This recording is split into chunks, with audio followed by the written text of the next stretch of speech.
नमस्ते दोस्तों, कैसे हैं आप सब लोग। अपनी अपनी तैयारी कर ही रहे होंगे क्योंकि प्रतियोगी जीवन में जब भी कोई विद्यार्थी होता है तो उसके जेहन में सफलता को लेकर बहुत सारे प्रश्न उठते हैं। सबसे पहला प्रश्न उसके मन में यह भी उठ सकता है कि सफलता को प्राप्त कैसे करें, है ना। और इस सफलता के लिए कितनी बुक्स पढ़ें, कितनी किताबें पढ़ें कि किसी परीक्षा में हम सफल हो जाएं। या फिर मन में ये बात आती है कि यार पहले जो सफल हो गए ना लोग, उनसे जरा जाकर मिलते हैं, पता करते हैं उन्होंने क्या क्या पढ़ा है।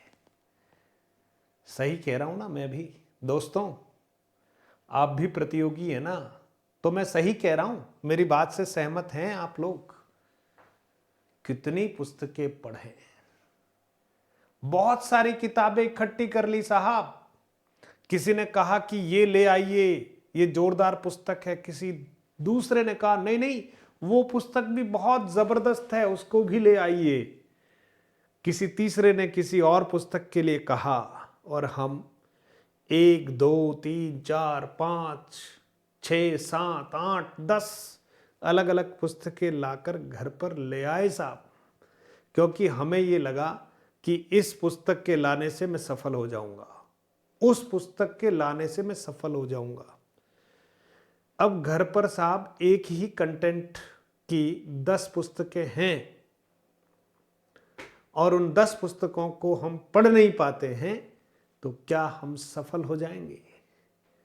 तो प्रतियोगी को पुस्तकों का चयन करना चाहिए।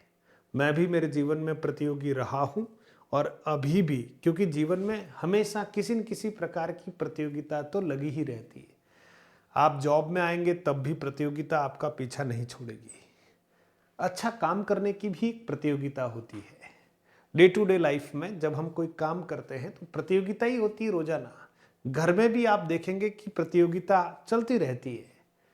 तो मेरा ये मानना है दोस्तों कि सफल होने के लिए बहुत सारी किताबों की आवश्यकता नहीं है। उन किताबों को खरीदकर घर में ढेर लगा के रखें, इसकी कोई आवश्यकता नहीं है। आप चुनिंदा 1 या 2 पुस्तक ले आएंगे और उसमें जो कंटेंट है उसको कंठस्थ कर लेंगे, समझ लेंगे, हृदयंगम कर लेंगे, तो सफल होने के लिए तो मित्रों वो 2 पुस्तकें ही काफ़ी है या 1 पुस्तक ही काफ़ी है। अब आप सोच रहे होंगे कि सर आपके समय में प्रतियोगिता अलग तरह की थी, आज तो बहुत जोरदार प्रतियोगिता है। नहीं साहब, कहाँ है? अभी अभी कुछ दिनों पहले आरपीएससी की तरफ से एक विज्ञप्ति प्रकाशित हुई थी। वो कौन सा टाउन प्लानर या ऐसा कौन सा एक एग्जाम था, उस एग्जाम में साहब 35% और 40% लाने वाले लोग भी नहीं थे। एक भी कैंडिडेट मिनिमम मार्क्स नहीं ला पाया, इसलिए वो परीक्षा में कोई भी सफल ही नहीं हुआ।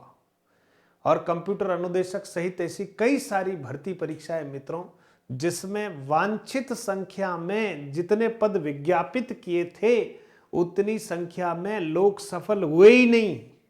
तो भाई प्रतियोगिता तो अगर आप समझोगे, अगर इतनी ही जोरदार प्रतियोगिता होती, आप सोचिए, तो कम से कम वहां पर भी तो बहुत सारे लोग मिलने चाहिए थे।